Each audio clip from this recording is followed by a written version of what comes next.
जो ऊपर का पोर्शन है वो पूरी तरीके से पढ़ लें, फिर नीचे के पोर्शन पे आ जाएंगे जो भी चीजें हैं। ठीक है, हमने कहा ऊपर देखते हैं तो नदियों के बारे में आप पढ़ते हैं, फिर इसके बाद देखेंगे झीलों के बारे में भी पढ़ेंगे। झीलों को तो एक साथ ले लेंगे सभी को। तो अगर जब हम ऊपर के पोर्शन को नदियां पढ़ते हैं ना, तो नदियों को भी हम पूरे भारत में 4 भागों में डिवाइड करते हैं, ऊपर 3 और नीचे 1। हमने कहा एक है सिंधु नदी तंत्र, एक है गंगा नदी तंत्र और एक है ब्रह्मपुत्र नदी तंत्र और एक होता प्रायद्वीपीय भारत की नदियां। 4 भागों में नदियों को पढ़ेंगे। तो आज लगभग सिंधु नदी तंत्र होगा। ठीक है, तो सिंधु नदी तंत्र के बारे में आज पढ़ेंगे। सिंधु नदी तंत्र, तंत्र का मतलब क्या होता है? सिंधु नदी तंत्र का मतलब है सिंधु नदी की जितनी भी सहायक नदियां हैं, प्रमुख नदियां, उनके बारे में पढ़ेंगे। यहां से क्वेश्चन आते हैं। हमने कहा सिंधु नदी जो है वो यहां से निकलती है और इस प्रकार से जम्मू कश्मीर में प्रवेश करती है लद्दाख से होते हुए, और ये इस प्रकार से पाकिस्तान में चली जाती है। क्लियर है? सिंधु नदी कहां से निकलती है? तो लिख लीजिए, ग्लेशियर है चेमायुंगडुंग। ये ग्लेशियर का नाम है।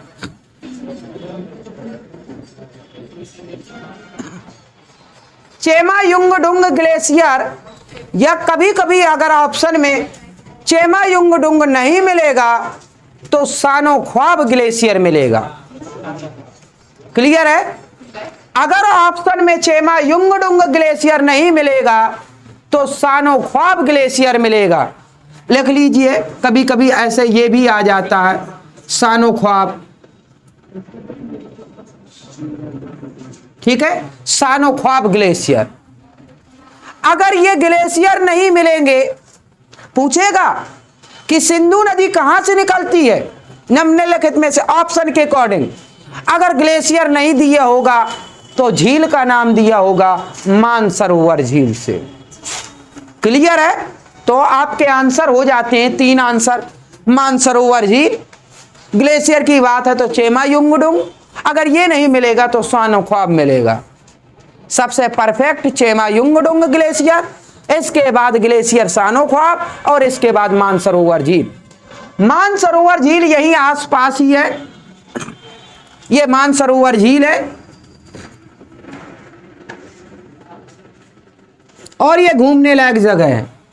तिब्बत में है मानसरोवर झील। ठीक है, ये घूमने लायक जगह है मानसरोवर। कैलाश भी यही है, कैलाश पर्वत भी यहीं पर है। मानसरोवर झील, आप जानते हैं ग्लेशियर क्या होता है? हिमनद होता है, पानी रिसता रहता है। तो ये झील में पानी, जो झील झरना होते हैं ना, तो पानी इन्हीं से तो आते हैं। ठीक है, ग्लेशियर से ही तो पानी आता रहता है, इस वजह से झील में पानी रहता है।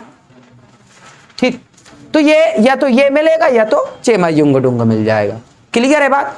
यहां से निकलती है और ये जम्मू कश्मीर में प्रवेश करती है और जम्मू कश्मीर में यहां पर एक गार्ज का निर्माण करती है। यहां पर गार्ज का निर्माण करती है ये नदी। गार्ज क्या होता है? सिंधु गार्ज इसे बोलेंगे। यहां पर सिंधु गार्ज बॉर्डर में बनाती है सिंधु गार्ज। गार्ज क्या होता है? गार्ज होता है गड्ढा। गड्ढा होता है, जब ऊपर से गिरती रहती है, मान के चलिए एक पहाड़ है, ऊपर से धारा गिरेगी नीचे, तो क्या गड्ढा नहीं बनेगा? तो गड्ढे का निर्माण होता है, जब पानी फोर्स से आता है तो गड्ढा बन जाता, उसी को गार्ज कहते हैं। ठीक है, तो गार्ज का निर्माण यहां करती है। हमने कहा अगर ये जैसे सिंधु नदी है, किन दो श्रेणियों के बीच बहती है? सीधे आएगा क्वेश्चन। तो हमने कहा काराकोरम, काराकोरम के बाद ये क्या है? लद्दाख, और ये क्या है? जास्कर। तो लद्दाख और जास्कर के श्रेणी के बीच ये सिंधु नदी बहती है। सिंधु नदी के दाएं ओर से मिलने वाली एक नदी जो एग्जाम में पूछी जाती है वो श्योक नदी है। हमने कहा वो यहां से ऐसे मिलती है, यहां मिल जाती है, इसका नाम है श्योक नदी।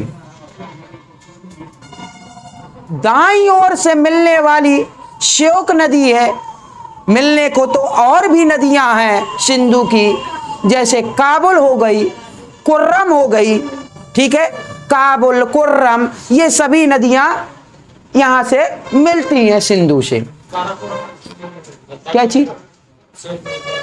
हाँ बिल्कुल है, काराकोरम और लद्दाख के बीच से श्योक बहती है और आगे चलकर सिंधु नदी से दाईं ओर से मिल जाती है।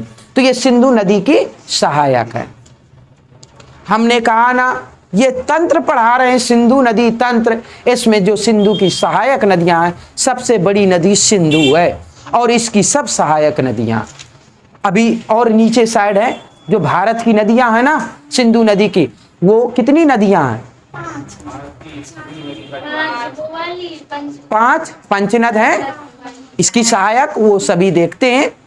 तो सिंधु समेत 6 हो जाती हैं, 3 ऊपर 3 नीचे। नीचे के नदी जल विवाद जो हुआ, समझौता हुआ था 1960 में, भारत और पाकिस्तान के बीच समझौता हुआ था 1960 में, सिंधु जल समझौता, उसका नाम है सिंधु जल समझौता 1960 में, वो सब देखेंगे। अच्छा ये बताइए अब इसके बाद कौन सी नदी आती है? बताइए, बाईं ओर से मिलने वाली कौन सी नदी है?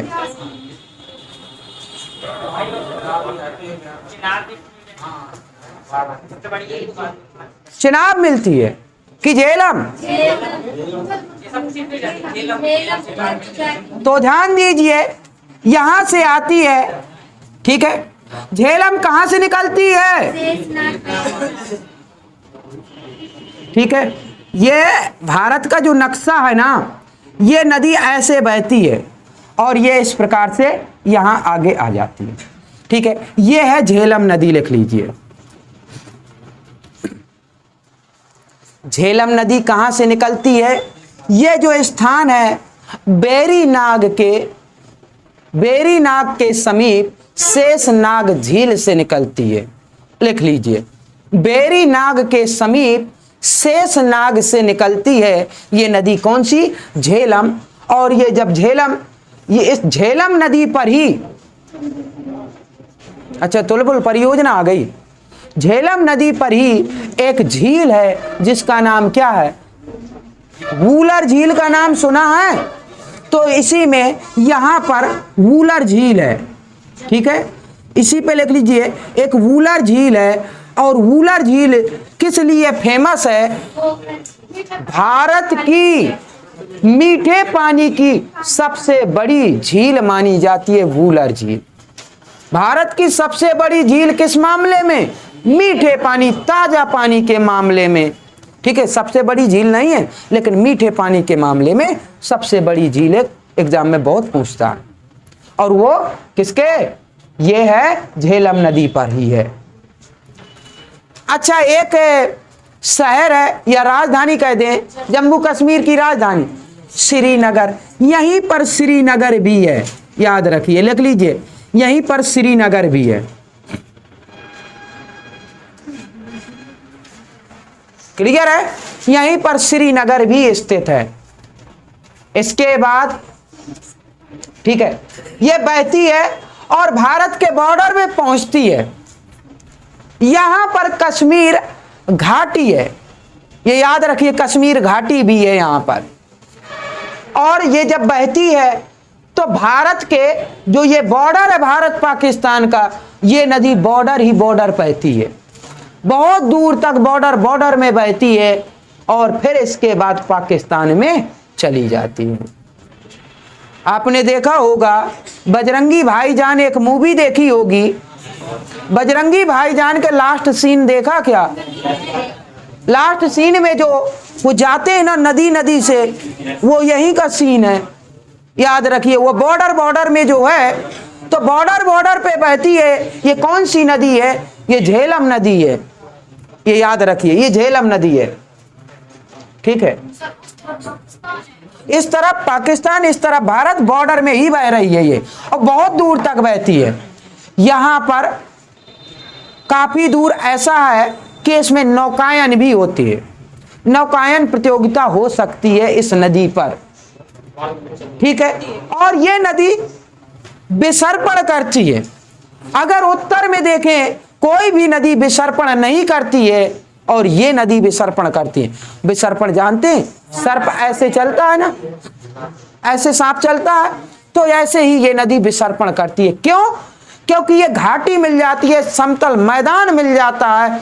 जब समतल मैदान मिल जाता है तो उसकी रफ्तार क्या हो जाएगी? धीमी हो जाएगी, बिल्कुल धीमी हो जाएगी, तो नदी आराम से चलती है।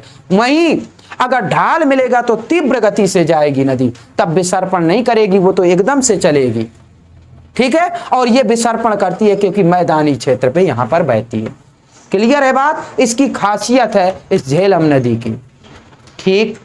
इसके बाद हम बात करेंगे कि यहां से एक, हाँ बताइए, किस दर्रे से? बारालाचा दर्रे से एक नदी निकलती है, और जिसका नाम है चेनाब, और चेनाब नदी ऐसे ये बहती है। तो ये लिख लीजिए, चेनाब नदी। चेनाब नदी कहां से निकलती है? जो पॉइंट बोल रहे हैं वो लिखते जरूर जाइए। हिमाचल प्रदेश के रोहतांग दर्रे से, वो बारालाचा दर्रे से निकलती है। हिमाचल प्रदेश में है कि नहीं? हमने दर्रे इसी वजह से पढ़ाए थे।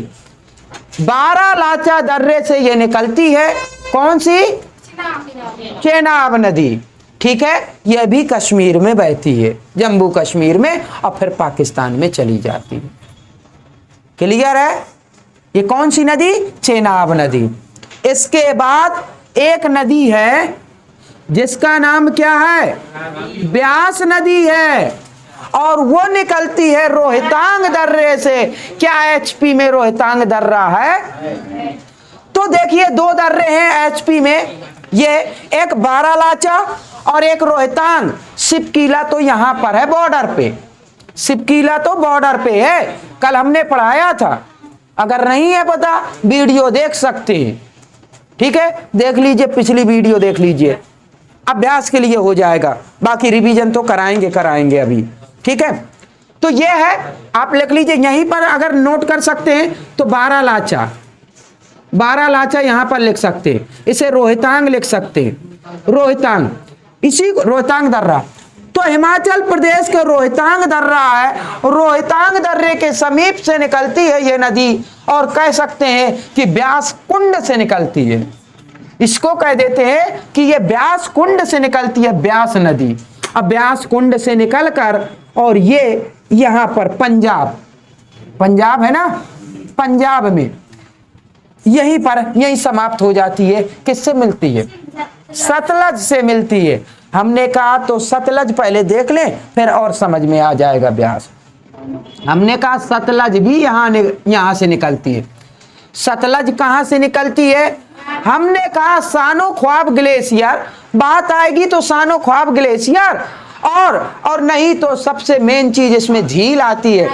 मानसरोवर भी मिलता है, लेकिन एग्जैक्ट आंसर जो फिक्स है, सॉलिड इसका बिल्कुल, वो है राकस्ताल झील से, राकस्ताल से निकलती है। सतलज राकस्ताल झील से निकलती है, और इसी को कहते हैं राक्षस ताल भी। राकस्ताल को राक्षस ताल के नाम से भी जाना जाता है, और सतलज यहीं से निकलती है, और सतलज इस प्रकार से निकलती है, ये याद रखिए। ये क्लियर है? और ये आपकी हो गई सतलज।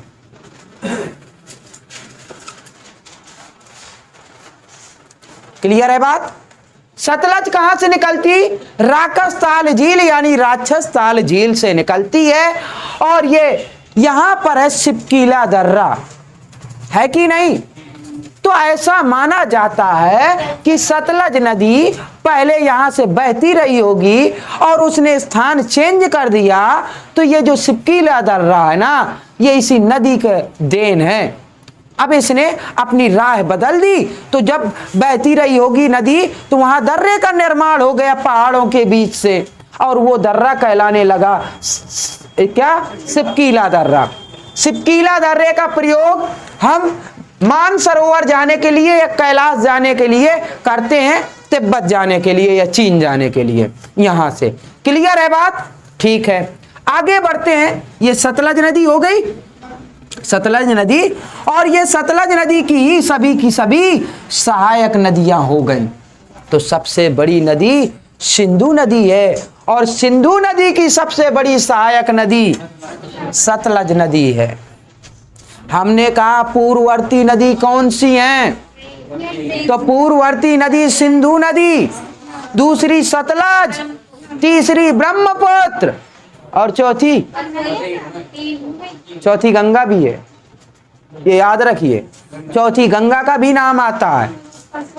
तीन तो ये हो गई पूर्ववर्ती, चौथी गंगा का भी नाम आता है पूर्ववर्ती नदियों में। पूर्ववर्ती नदियां कौन सी नदियां होती हैं?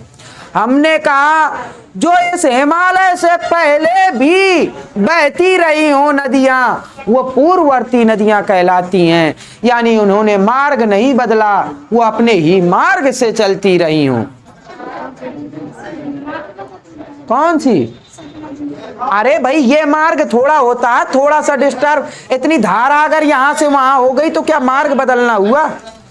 यानी मार्ग तो ये होता है कि यहां से बह रही थी, अब यहां से बहने लगे। मार्ग ये होता है, अगल बगल से थोड़ा होता है।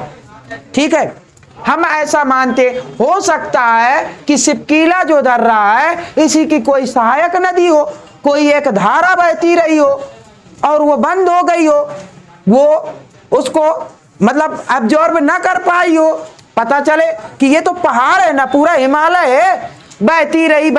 जब नदियां बहती रहती हैं ना तो पत्थर कटते रहते बालू के रूप में, और वो अपनी धारा वो यथावत वैसे बनते। जैसे हमने कहा हिमालय तो उत्थान हुआ ना, आराम से उत्थान हुआ और ये नदियां बहती रहीं।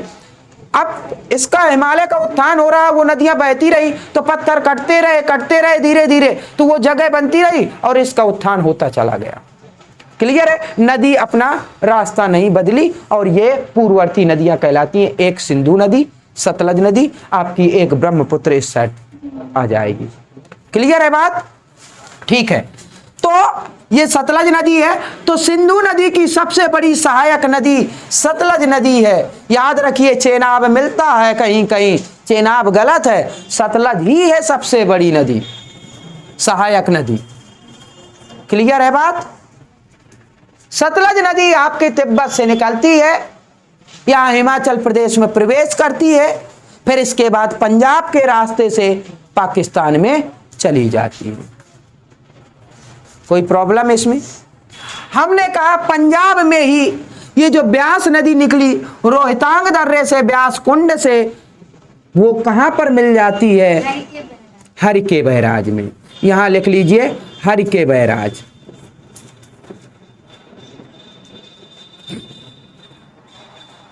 ठीक है, हरिके बैराज में यहां पर मिल जाती है। ठीक है, किससे? सतलज से।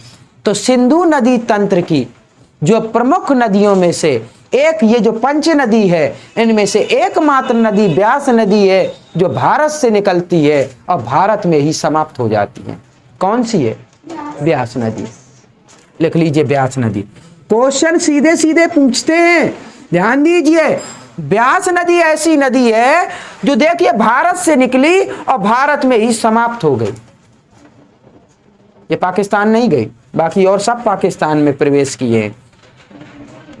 ये झेलम है, झेलम मिल गई चिनाब से, और ये ब्यास मिल गई सतलज से। सतलज आगे बढ़ी तो ये चिनाब भी आगे चलकर सतलज से मिल गई, और सतलज फिर क्या किया? सतलज किससे मिलती है?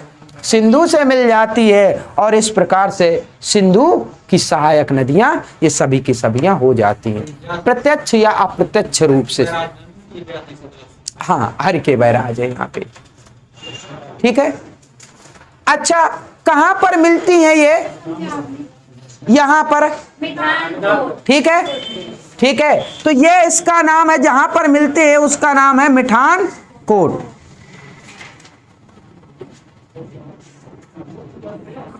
पाकिस्तान में एक स्थान का नाम है मिठान कोट, और मिठान कोट पे ये सतलज मिल जाती है सिंधु से, और सिंधु फिर ये सतलज सब सिंधु हो गई, और सिंधु का पानी फिर अरब की खाड़ी में गिर जाता है। ये बात क्लियर हो गई। फिर इसके बाद 1960 में नदी जल समझौता या सिंधु जल समझौता कर लीजिए। सिंधु जल समझौता हुआ 1960 में हुआ था। किसके किसके बीच? भारत और पाकिस्तान के बीच हुआ था। और इसमें यह कहा गया कि जो ये ऊपर की कितनी नदियां, उत्तर की 3 नदियां है ना ऊपर, कौन कौन सी?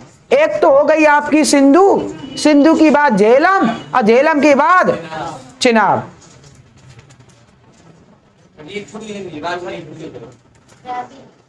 रावी तो छूट ही गई।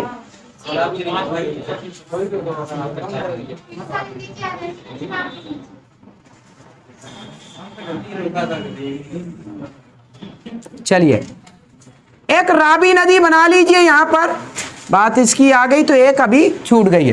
रावी नदी रोहतांग दर्रे के समीप से निकलती है। 2 नदियां हैं जो रोहतांग दर्रे से निकलती हैं समीप से। तो रावी नदी जो रोहतांग दर्रे से निकलती है ना, वो भी पाकिस्तान में जाकर किससे मिलती है? सतलज से मिल जाती है। क्लियर है? तो रावी नदी, यहां रावी नदी एक बना लीजिए, रोहतांग के पास में ही ये रावी नदी है। रावी नदी यहां पर मिलती है, और ये ब्यास नदी है, ब्यास भी रोहतांग से निकलती है, और ये यहां पर हर के बैराज यानी पंजाब में सतलज से मिल जाती है। क्लियर है? ऊपर की 3 नदियां यानी सबसे पहले कौन सी है? सिंधु। क्रम याद रखिए, क्रम पूछ सकता है। सिंधु के नीचे कौन सी है? झेलम, और फिर झेलम के नीचे चेनाब। ये 3 एक साथ, पहले सिंधु, सिंधु के बाद झेलम, झेलम के बाद चेनाब। ये 3 नदियों का जो पानी है ना, ये समझौता क्या था? ये पानी 80% पाकिस्तान जाएगा।